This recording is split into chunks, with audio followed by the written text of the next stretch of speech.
जगन्नाथ जी को प्रणाम कर रहे थे। जगन्नाथ जी बोले कहो माधव दास। बोले कुछ नहीं, आज्ञा मांगने आया हूं। बोले काहे की? बोले मैं वृंदावन जा रहा हूं, 6 महीने बाद आऊंगा।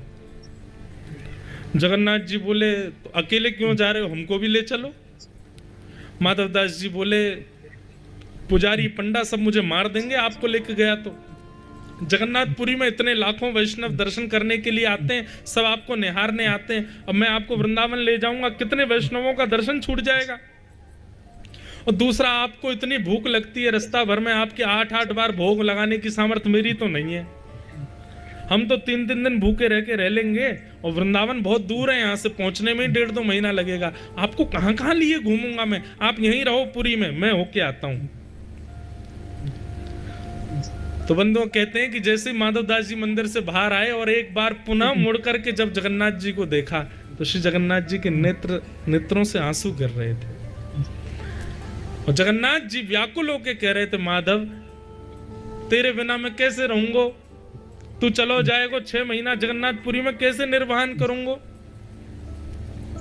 इसे कहते हैं भक्ति की श्रेष्ठता, कि हम उनके अधीन हैं, ये तो है ही, पर वो भी हमारे अधीन हो जाएं, नहीं रह पाए तुम्हारे बिना। और वही हुआ। माधव दास जी जब चले गए तो माधव दास जी को बड़ी भूख लगने लगी, इतनी जोर की भूख लगी। माधव दास जी बोले मैं तो 3-3 दिन तक अपनी भूख जीत लेता हूं, लेकिन आज इतनी जोर की भूख क्यों लग रही है। तभी एक के घर में पहुंच गए, मैया से जाके बोले माता जी घर में जो पड़ा हो हमको दे दो, भूख लगी है बहुत जोर की। माता जी ने थाली लगा करके दी, माधव दास जी जल्दी जल्दी पाने लगे। माता जी बोली अरे माधव दास जी आप बड़े निर्दयी हो। माधव दास जी बोले क्यों? अकेले खाते जा रहे हो, इतना छोटा सा नन्हा सा बालक आपके बगल में बैठा, इतना प्यारा सा बालक बैठा, इसको क्यों नहीं पवा रहे हो। माधव दास जी तुरंत रुक गए, बगल में देखा तो कोई था ही नहीं। बोले मैया किसकी बात कर रही हूँ, मैं तो अकेला हूं, यहाँ कोई आया ही नहीं मेरे साथ। मैया बोली आंख धो के आओ, देख नहीं रहे हो बगल में नन्हा सा बालक बैठा है, ऐसे सुंदर नेत्र, ऐसी सुंदर मुस्कान, दतुइयां दिख रही हैं इसकी। मुझे तो ये लग रहा है जरूर ये बालक तुम कहीं से चुरा के लाए हो। इतना कोमल बालक कोई मां कैसे दे सकती है किसी को। माधव दास जी ने नेत्र बंद किए और जैसे जगन्नाथ जी का स्मरण किया तो बालक के रूप में जगन्नाथ जी का ही दर्शन हुआ। माधव दास जी बोले तभी मैं कहूं मुझे इतनी भूख क्यों लग रही है। भूख मुझे नहीं लग रही है, मेरे चित्त में जगन्नाथ जी बैठ के आ गए, उनको लग रही थी, इसलिए मैं भोजन कर रहा हूं। जो माधव दास जी 1.5 महीने में वृंदावन पहुंचने वाले थे, 3 महीना में पहुंचे। क्यों? दिन में 8 बार भोजन करते थे, क्योंकि ठाकुर जी चित्त में बैठ के चल रहे हैं ना संग में, और ठाकुर जी तो 8 बार भोजन चाहिए। अब तो बार बार माधव दास जी कहते ठाकुर जी नेक रुक जाओ, बस कछु तो चलन दो मोकू। चित्त में बैठ करके ठाकुर जी आ गए। ये भक्ति की प्रधानता। माधव दास जी वृंदावन पहुंचे तो वृंदावन पहुंचते ही यमुना जी के तट पे फिर से भूख लगी। अब माधव दास जी बोले अब तो वृंदावन आ गए, अब तो डट जाओ, 56 भोग पवा दूंगा, काय को भूख लग रही है आपको। मन ही मन ठाकुर जी कहने लगे जल्दी पवा, मुंह को भूख लग रही है। तो माधव दास जी को कुछ नहीं दिखा, तो कहीं चने बिक रहे थे, माधव दास जी ने लेकर के चने पा लिए। अब चने पाने के बाद यमुना जल पी करके माधव दास जी वृंदावन बिहारी लाल बांके बिहारी जी का दर्शन करने के लिए निधिवन राज में गए। जैसे ही निधिवन राज में पहुंचे, कुंज के भीतर से स्वामी श्री हरदास जी निकल करके आए, दर्शनार्थी बैठे थे। स्वामी श्री हरदास जी बोले तुम दर्शनार्थियों में माधव दास कौन है? माधव दास जी पीछे बैठे, बोले मैं हूं, मैं, इधर आओ। माधव दास जी पास गए। स्वामी जी आप मेरा नाम कैसे जानते हैं और आप मुझे क्यों बुला रहे हैं, क्या बात है? बोले हमने 56 भोग धराए हैं बिहारी जी को, लेकिन बिहारी जी टेढ़ा मुंह करके बैठे हैं। बोले मुंह को भूख ही ना लग रही। हमने की क्यों? बोले माधव दास ने रूखे चना खवा दिए मुंह को, या हमारे भूख ना लग रही। इसको कहते हैं भक्ति की श्रेष्ठता। ये बंधुओं सुन ही लो, हमारे जीवन में पता नहीं ऐसा कभी होगा कि नहीं, पर विश्वास अटूट रखो मन में, निश्चित होगा, निश्चित होगा। भक्ति की स्थिति ऐसी पहुंचे कि हमको ठाकुर जी प्रिय लगे, नहीं हम ठाकुर जी को प्रिय लगे। मेरा सुमिरन हरि करें, यही बात है। मैं हरि का सुमिरन करूं, ये प्रारंभिक स्थिति है। पर समय ऐसा है कि मेरा सुमिरन हरि करें, मैं पावा विश्राम। मैं तो विश्राम में हूं, अब मेरा सुमिरन हरि कर रहे हैं। वाह, इसे कहते हैं अहेतुकी भक्ति। ये सुनने में जितना सुख दे रही है, ये सुनने में जितना आनंदित कर रही है, घटनाक्रम घटने में उतना ही कठिन है।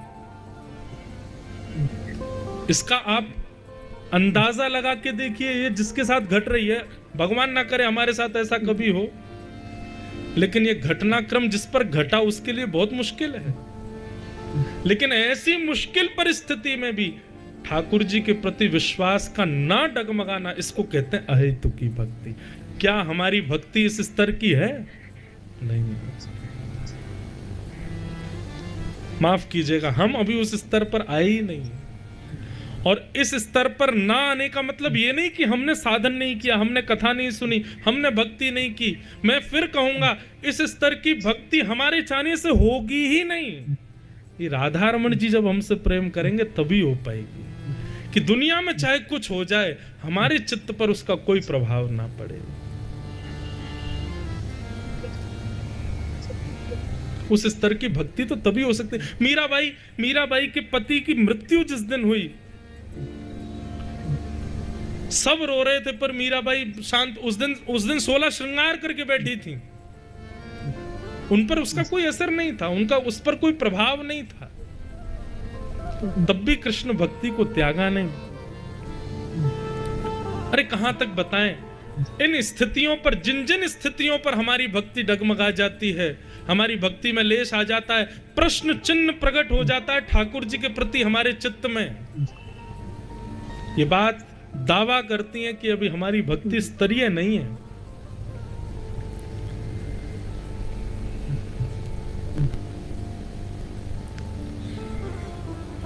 इस बात से क्या साबित हुआ?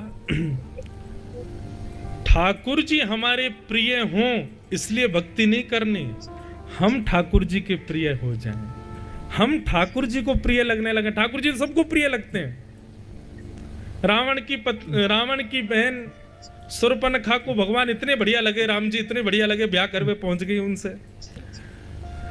कंस ने भी जब पहली बार श्री कृष्ण को देखा तो श्री कृष्ण को देख के भयभीत तो हुआ, लेकिन मन में सोचने लगा, इतना कोमल इतना सुंदर बालक है, मुझे मारेगा। राम जी को पहली बार रावण ने जब देखा तो राम जी की कोमलता देख करके रावण के मन में भी 2 क्षण के लिए चिंतन हुआ कि ये 14 वर्ष वन में रहे कैसे होंगे, इतने कोमल। उनका स्वरूप ऐसा है कि उनसे तो प्रेम कोई भी कर सकता है। पर मैं बार बार इस बात को कथाओं में कहता हूं, भक्ति इसलिए नहीं करनी कि हम ठाकुर जी से प्रेम करें, क्योंकि वो तो सब करते हैं। भक्ति इसलिए करनी है ताकि हमारा निर्माण ऐसा हो कि ठाकुर जी को हम प्रिय लगे, हम प्यारे लगे उनको।